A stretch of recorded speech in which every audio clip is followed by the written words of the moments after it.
Ah, Marcos, hoje o assunto é pesado. É, o assunto é pesado e é real. É bem real. Se a gente pegar a Bíblia,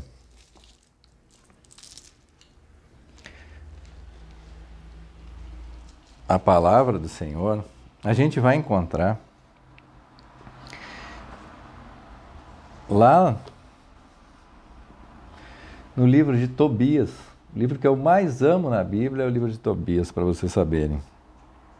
Vocês vão encontrar uma história linda, linda, linda, linda, linda, do pai Tobi com seu filho Tobias e a futura esposa do filho Tobias, a Sara, dos sofrimentos que eles têm, que eles passam.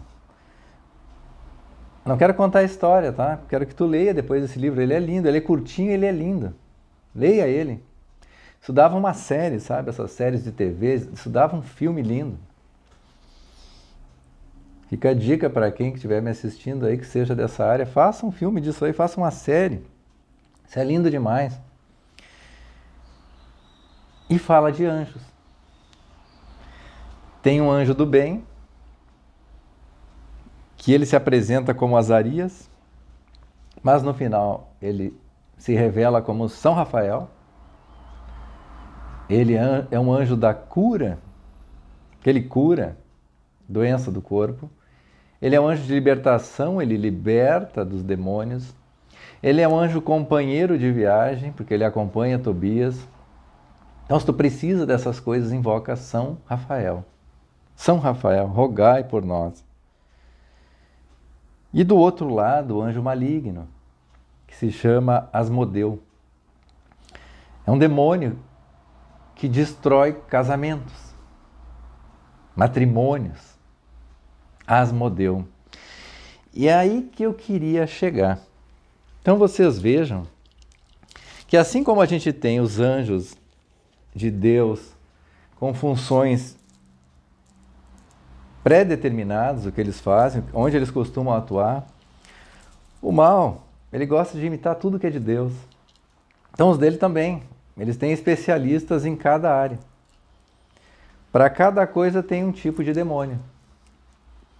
Quer ver um demônio bem simples? Aí até tu pensa assim, bah, isso aqui não...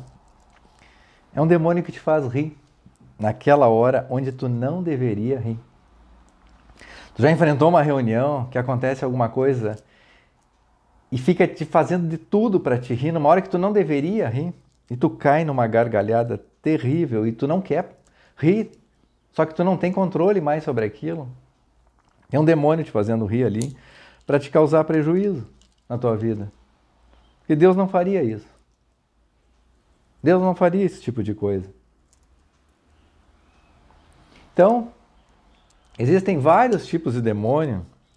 Por exemplo, quando tu segura o Santo Terço na mão, como eu estou segurando aqui, e aí tu prestes a orar, a rezar, a fazer o Santo Terço, que é uma arma poderosíssima, tu arrebenta com eles na volta.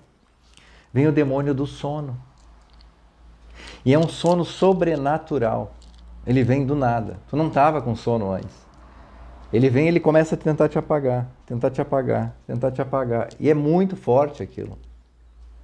Isso é uma batalha espiritual. Se tu pegar o Santo Terço no teu ambiente de trabalho para orar, pedindo a conversão dos teus colegas, mudanças no ambiente de trabalho, vai vir esse demônio. Vou te contar aí duas experiências que eu tive no meu ambiente de trabalho. Dentro de uma sala de aula, com alunos lá, enquanto alguém apresentava um trabalho, um demônio me paralisou. Eu não conseguia me mexer, eu não conseguia falar. E eu percebia espiritualmente que ele fazia isso em sala de aula. Ele girava por todos os lados e vinha e me paralisava. De modo que eu não conseguiria interagir com o aluno. Ele queria que eu entrasse em desespero. Tipo, se o aluno virar para mim e perguntar um negócio, eu não consigo falar porque ele está me paralisando. Então a primeira coisa, o que Jesus disse, não tenhais medo. Não tenhais medo. Tenhais a confiança em mim, que é o que, aliás, o Jesus mais gosta. Confia nele. Ele ama quem confia nele. Tem que confiar nele, no coração dele. Então, provavelmente, não é que Deus queira o meu mal quando ele faz isso. Quando Deus permite alguma coisa desse tipo, é porque ele sabe que vai tirar um bem maior disso aí. Senão ele não permitiria que acontecesse isso. Em outro caso, eu estou caminhando num corredor e eu percebo saírem vários demônios daquele corredor. Também aconteceu isso quando passei na frente de um prédio, um determinado prédio. Quando eu digo perceber, é espiritualmente, não é com os olhos, não é com os ouvidos. É no espírito. Você tem certeza daquilo ali está acontecendo. Então essa ação está se dando de diversas maneiras, porque existem vários tipos dele. Então, onde eu estou, eu percebo que pela falta, e aí eu estou levando para o ambiente de trabalho, cristianismo e ambiente de trabalho, pela falta da consagração ao Sagrado Coração de Jesus, ao Imaculado Coração de Maria, aquele território é deles. É como uma casa que tu não limpa. Se tu parar de limpar uma casa, ela fica suja. A sujeira toma conta. Espiritualmente, a sujeira tomou conta do ambiente de trabalho onde eu estou. Tomou conta. E aí, Marcos, o que isso implica no ambiente de trabalho? Isso que eu estou apresentando aqui, Cristianismo na Indústria, para vocês, eu propus como um projeto de extensão. Outros professores propuseram. Outro professor lá, engenheiro, ele tem um projeto de fotografia. Outra professora tem um projeto de yoga. Então o professor ele tem o direito de propor para a sociedade um projeto em cima do que ele bem entender, independente da formação dele. Outra professora lá, em Cascavel, propôs um projeto de formação humana e cristã, e ela é do curso de letras. Pois o meu projeto agora foi encaminhado para assessoria jurídica. Percebe? Percebe a ação do maligno, do demônio aí? Porque ele sabe o que eu verdadeiramente quero com esse projeto. E ele está encontrando a brecha no coração, as pessoas não têm culpa. Mas elas dão brecha. Porque não estão firmes em nosso Senhor Jesus Cristo. E quando elas dão brecha, elas sentem um medo. Que Jesus disse, não tenhais medo. Vou mandar isso para a assessoria jurídica. Vou fazer isso, vou fazer aquilo. Que é a ação demoníaca por trás, porque ele sabe que com esse projeto eu quero combater ele no ambiente de trabalho. Entre nós, a relação está bem clara, eu e o maligno. Ele sabe que eu estou combatendo ele. Ele sabe o que eu quero fazer. E ele não vai deixar. Mas é lógico que ele não vai deixar. O grande erro dele é desconhecer o que Jesus já disse. Coragem, eu venci o mundo. Parece que ele não lembra disso. E eu não estou aqui pela minha própria vontade. Foi o meu mestre que me mandou para cá. E não me mandou só para cá. Ele me enviou para o exército de Nossa Senhora, nas colunas de São Miguel. É ali que eu estou batalhando. Então eu não estou sozinho. Eu não estou sozinho mesmo. Eu posso parecer um cara sozinho, mas eu não sou sozinho. Tem um batalhão de anjos me ajudando. E Jesus já disse, eu venci o mundo. Coragem, eu venci o mundo. Então as portas vão se abrir. Não importa o que fizerem. As portas vão se abrir. E naquele campus da UniOeste de Toledo, presta bem atenção no que eu estou te falando. Jesus quer ele. Jesus quer todos aqueles corações para ele. E é por isso que ele está me enviando com esse projeto.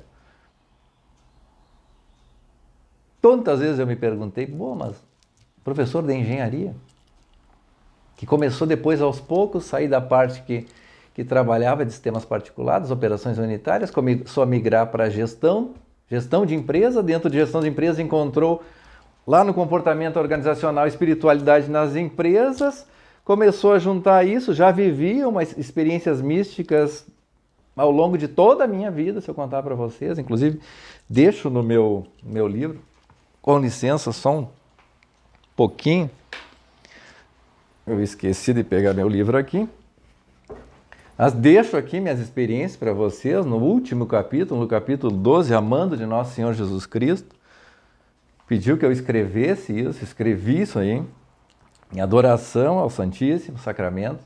Jesus me pede, eu escrevi, coloquei ali muitas dessas experiências aí. E agora ele me apresenta e diz, bom, eu quero que tu sigas esse caminho. Eu quero isso. Eu quero que isso aconteça. Por quê? Porque Jesus sabe, né? Jesus sabe o que está acontecendo. Aqueles corações ali estão perdidos. Tem corações perdidos ali dentro. Uns de maneira inconsciente, outros de maneira consciente. Decidiram pelo outro lado. Mas Jesus é todo amoroso, todo bondoso, todo caridoso, todo misericordioso. Ele vai te dando chance, chance, chance, chance, e Ele quer te trazer de volta. E Ele vai tentando encontrar meios para isso. Para dizer, vem para cá. Vem para esse lado. Esse outro aí leva à perdição. Vai cair no buraco. Vai indo para o buraco. Sai disso aí. Então a pessoa, ou de maneira inconsciente que está lá dentro, está vivendo aquilo, às vezes nem entende o que está acontecendo espiritualmente. Não entende. Quantas brechas nós damos no coração para permitir que o maligno seja o rei da nossa vida? Quantas? Uma delas, por exemplo, a malícia. Quantas pessoas maliciosas, e não estou falando só de pensamento sexual. Aliás, nem pensei nisso quando falei de malícia. Pessoas maliciosas. Aí seja professor, funcionário, aluno, principalmente aluno, malicioso. Ele abriu um terreno lá, né? Deixou o terreno vazio do coração dele, começaram as ervas daninhas, começou a maior matagal, podridão, o coração dele está disso. É isso quando tu deixa a malícia entrar no teu coração. E chega uma hora que fica difícil de limpar o terreno. Porque aquilo cresceu demais. As raízes foram fundo naquilo, tu deixou muito tempo aquilo no teu coração. E é difícil você desapegar disso aí. Quanta gente envolvida com magia, magia negra. Reiki, tarô, constelação. E aí eu vou, búzios, eu vou adiante, tudo isso é do demônio. Só tem dois caminhos, meu irmão. Nosso Senhor Jesus Cristo, e puramente Ele, e só Ele, ou o outro. Qualquer outra coisa está no outro caminho. Invocação de espírito, está tudo no outro caminho. Está tudo no outro caminho. E o outro caminho não é legal onde ele acaba. Ele pode te proporcionar coisas boas agora durante essa vida, mas essa vida é curta e a outra é eterna. Não vale a pena. Essa é dura, porque Jesus diz, olha, tome a tua cruz e me siga. Eu estou tomando a minha cruz, não está fácil, mas eu tenho que louvar a Deus em tudo, agradecer a Deus, porque isso é para minha santificação também. Esse resgate que eu estou propondo dos corações, que não sou eu, é amando de Nosso Senhor, por intermédio de Nossa Senhora e com auxílio de São Miguel e de seus anjos, é para a salvação. Compreende isso? E quando tu consegue atingir o coração, tu mudas atitudes. Tu mudas atitudes. Qual atitude, Marcos? Primeira delas, tu não mente mais. A mentira. Porque quem é o pai da mentira? Quem é o pai da mentira? E existem várias formas de mentir. Omissão é um tipo de mentira. Contar meias verdades é um tipo de mentira. Eu não lembro o nome do autor, mas eu tenho um livro que fala das 1001 formas da mentira. E como isso é prejudicial dentro de uma organização de trabalho. Então, uma das primeiras lá dentro. E isso implica, mentira, confiança. Confiança. Se eu tô com o pé atrás contigo porque tu mente, eu já não confio em ti. E aí a falta de confiança me leva a um outro nível de problema dentro de uma organização, a burocracia.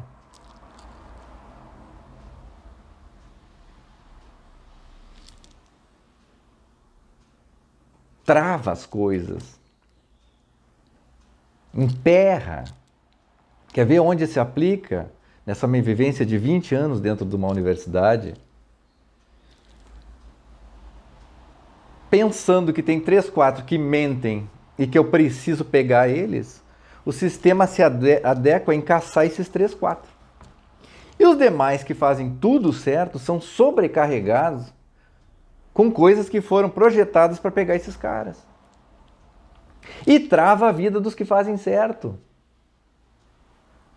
Está conseguindo entender? Ver isso na tua empresa ou isso no nosso país? Não se tem confiança. Uns não confiam nos outros.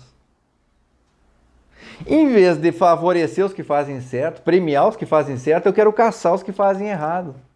Aí na tua empresa tem o departamento de controle de qualidade, que é o departamento de fiscalização do pessoal da produção.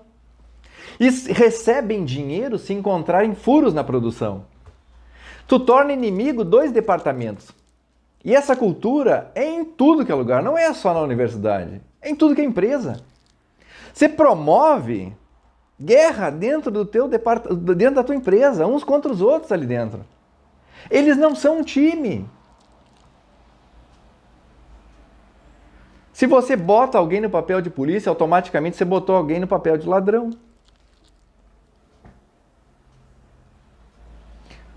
Aí, como eu vi uma história, uma vez levaram os caras para jogar, né, futebol naqueles recreamentos das empresas e os caras se dividiram por departamentos, quase se mataram. Tiveram que cortar a iniciativa. Claro, o clima organizacional estava lá embaixo. Por que será? E aí a gente volta para a questão espiritual. Porque os líderes que estão promovendo isso estão longe de nosso Senhor Jesus Cristo. Porque se tivesse o coração convertido, buscariam primeiro a Jesus. Aliás, buscariam o Espírito Santo de Deus para iluminar. E ele iluminaria e diria, vai por aqui, faça isso. Porque o Espírito Santo sempre sabe o que fazer. E aliás, agora eu retorno dizendo, então como começaria tudo isso na prática, a partir de uma única pessoa? Aquilo que acontece na Santa Missa no domingo. Ou no meu caso, diariamente. Vá diariamente à missa. Vá. Quem não come do meu corpo e não bebe do meu sangue não tem parte comigo, disse nosso Senhor Jesus Cristo. Não tem parte comigo. Vá. Então tu vai encontrar nosso Senhor Jesus Cristo nessa conversa antes de ir para o teu trabalho. Então tu vai sentar ali na tua calma, na tua paz. Levanta 5 minutos mais cedo, 10, 15. Não nega tempo a Jesus, é o teu melhor amigo. E é como tu se encontrasse esse teu amigo. Tu encontra ele, a primeira coisa que tu fala, olha, tu cumprimenta. Então a conversa estruturadamente, se tu não sabe, tu cumprimenta Jesus. Cumprimenta ele como tu cumprimenta um amigo. Ele é o teu melhor amigo. Depois quando tu encontra esse teu amigo, o que tu fala para ele? Tu lembra do passado. Tu não foi na casa dele naquele chimarrão que tu marcou. Me desculpa, não deu aquele dia, tu pede perdão para Jesus. Senhor, perdoai-me. Perdoai-me pelos meus pecados que eu me arrependo. E tenta trazer todos os pecados e pedir perdão para ele. E se algum desses pecados é grave, depois tu vai ter que buscar o sacramento da reconciliação. E mesmo que não sejam veniais, sejam mais leves, uma hora busca também. É importante. Apesar de na missa tu receber esse perdão, se naquela hora do pedido de perdão tu está concentrado nisso. Se tu não está com a cabeça voando. Então tu veja, tu cumprimentou, pediu perdão pro teu amigo. Agora tu vai conversar com ele. Só que a gente não sabe conversar com Jesus. Essa é a grande verdade. A gente não sabe conversar com ele. A gente não sabe. Mas quem sabe conversar com Jesus? Só o próprio Jesus. Eu estou dizendo o Espírito Santo. Então tu vai fazer uma oração comigo. Vinde, Espírito Santo, enchei o coração dos vossos fiéis e acendei neles o fogo do vosso amor.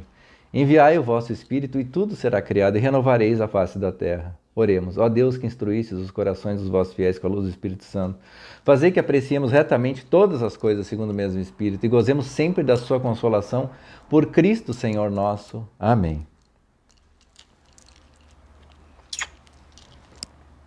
Pronto. Tu pediu o Espírito Santo, a luz de Deus, para conversar com o próprio Deus. Deus e homem. Verdadeiro Deus, verdadeiro homem. Jesus Cristo, nosso Senhor. E aí tu começa a falar. E aí tu vai começar a falar, diz, Senhor, lá no meu trabalho, peço a conversão pelos meus colegas. Senhor, ajuda o reitor. Senhor, ajuda os pró-reitores na dificuldade que eles estão tendo, ajuda os diretores de campus, diretores de centro, ajuda os coordenadores. Isso tu transpõe para o teu ambiente de trabalho, lá para as tuas lideranças. Ah, Marcos, mas aí não dá. Aquele cara olha, é difícil, é casca. Gente, se tu não pedir pelas pessoas, se tu desejar o mal para elas, o negócio só vai descambar lá dentro e aquilo vai afetar a ti mesmo. Não é inteligente pedir coisa ruim para os outros. Tu tem que pedir pelo bem deles. E aí transpõe para o nosso país, pelo bem dos governantes, pelos bens dos políticos, pelos bens, tu tem que pedir pelo bem deles, pela iluminação deles, porque eles iluminados fazem o bem. Porque ninguém sabe o que está fazendo. Ninguém sabe se a sua ação é boa ou má. Ninguém sabe. Agora, se tu entra em oração, aí a tua ação começa a ser boa. Por mais que no primeiro momento pareça que não, a tua ação parece ser boa porque tu está iluminado. Está iluminado por Deus. Deus sabe os caminhos. Ele vai fazer o caminho, aquele negócio vai dar certo. Então eu vou pedir, olha, ajuda, ilumina. Então processos que estão ocorrendo lá dentro, que eu estou vendo assim, putz, olha, ajuda nisso aqui também. Mudanças que nós precisamos fazer, tornar o sistema mais eficiente, resolver coisas.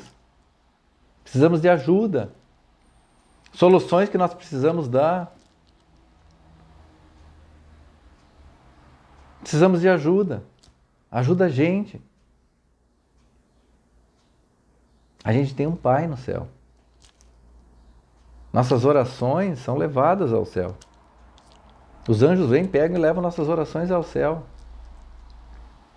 Quanto mais um coração humilde, contrito, sincero, as orações sobem que nem foguete. Deus resiste aos soberbos. Esse sim. Deus resiste aos soberbos. Tanto que eu trago no meu livro aqui, na tua empresa, preocupa-te mais em selecionar pessoas humildes do que treinamento de pessoas orgulhosas. Investe, isso é investimento, em encontrar os humildes e contratar eles, do que investir treinamento em orgulhosos. Volta e meia eu lido com alunos orgulhosos. Eu sou professor desde 2004, e são 22, 23 anos. E eu me confronto com pessoas que acabaram de sair do ensino médio e que querem me dizer como fazer meu trabalho. E a geração está cada vez mais assim, achando que a tecnologia supre a minha experiência. Tu também deve estar vivendo isso no teu ambiente de trabalho. Tu tem 20, 30 anos no trabalho, está chegando essa juventude e eles acham que sabem tudo. Porque eles sabem mexer na inteligência artificial, porque eles sabem fazer isso, porque eles sabem fazer aquilo. Então eles são os donos do pedaço. Grande erro. Tu deixar de lado a sabedoria, a experiência dos mais velhos. E esses choques estão acontecendo. Cada vez mais. Mais uma necessidade da palavra de Deus no ambiente de trabalho. Se tu pegar em Eclesiásticos, se tu buscar lá na Bíblia, tu vai encontrar vários casos de falar, respeite o teu chefe, teu líder, respeite os mais velhos. Ouça-os com atenção. Infelizmente, nosso país, a nossa cultura não respeita os mais velhos. Se tu pegar outras culturas, principalmente os orientais, eles respeitam enormemente os mais velhos. Aqui não. Aqui o jovem, quando o vô, a avó quer contar uma história, diz, lá vem o vô, a avó com essa história de novo, e ó, puf. Isso se repete no ambiente de trabalho. Lá vem aquele cara para falar disso. Cara. Um coração agressivo, espinhoso, não disposto a aprender. Humildade. Humildade. Humildade. E aí eu entro em outra questão que é muito importante nós utilizarmos no ambiente de trabalho. As pessoas precisam de exemplos. Em parte, o nosso país está perdido, é porque nós não temos bons exemplos. Botam cantor de funk, cantora de funk, jogador de futebol, nada contra isso aí. Mas esses exemplos não servem. Se essas pessoas escolheram viver desse jeito, problema delas, liberdade, livre-arbítrio delas, mas não são exemplos para a sociedade. Tu quer um exemplo de mulher para a sociedade? A Virgem Maria. Não tem ninguém mais humilde que Nossa Senhora. Ela se diz a escrava do Senhor. A mulher mais poderosa do universo, a escrava do Senhor. Então, se tu pega e começa a fazer palestras dentro do teu ambiente de trabalho, mostrando para as pessoas, gente, esse é o verdadeiro exemplo. Assim sejam vocês. Não só as mulheres, homens e mulheres, como Maria. Os homens ainda têm José, São José. Um homem trabalhador, justo, protetor da família. Quantas coisas vocês podem colocar numa palestra, em vez de um show de música que tu bota, um churrasco que tu leve, não que isso não seja importante, mas o principal tu não deu. Entendeu? Tu levou o cara para fazer aquele fast food, mas tu não deu feijão com arroz, com bife, com tomate, com batata frita. Tu dá só isso pro cara, dentro do ambiente de trabalho. Tu tá esperando o que disso? As pessoas necessitam de um rosto. Se tu levar só ideias para elas, isso não serve. Elas necessitam de um rosto. Nós somos humanos, nós precisamos de um rosto. Tu tá me olhando, tu é pai. Tu é o rosto de exemplo do teu filho. Tu, mãe, é para tua filha. Precisa de um rosto, precisa de calor humano. Está aqui o nosso calor humano, Nossa Senhora, nosso exemplo. E o que tu tem feito disso no ambiente de trabalho? Tu está entendendo que tudo isso implica na eficiência da tua empresa, na melhoria do ambiente de trabalho, clima organizacional, tudo isso está ligado. Porque o que foi falado aqui, falado por Deus através da boca de homens, o Espírito Santo os inspirou, serve para qualquer coisa nessa vida. Fiquemos em Deus, com Deus e tudo para Deus, com a intercessão da bem-aventurada e sempre Virgem Maria. São José, rogai por nós.